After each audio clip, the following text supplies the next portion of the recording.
Eastman 20 ampere charger, যেটা জল battery.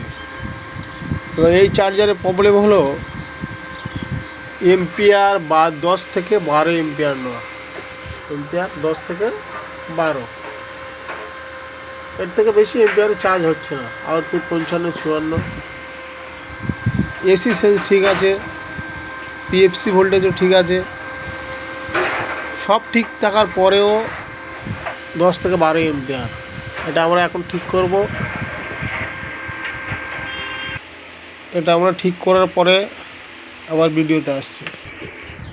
চার্জারটা আমরা অলরেডি ঠিক করে নিয়েছি, এবারে দেখতে হবে চার্জারটা কোথায় কেমন চলছে। তখন তো 12 এম্পিয়ারে চললো। এবার আমরা এখানে লাইন দিয়ে দিয়েছি, line main on, DC connect করা আছে। এবার সুইচ দেব। সুইচ দেওয়ার পরে এম্পিয়ার আসছে 20 এম্পিয়ার চার্জার 20। আসলে প্রবলেমটা ছিল এখানে D22 ডায়োড, এখানে D22 ডায়োড আছে।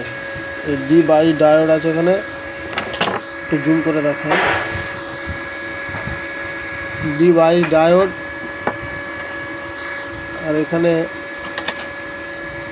R65 আর রেজিস্ট্যান্স আছে, R65 R83, এই দুইখানা রেজিস্ট্যান্স দেখতে হয় বেশি সময়, মোটামুটি তখনই ঠিক হয়ে যায়। এই দুইখানা রেজিস্ট্যান্স বেশি খারাপ হয়।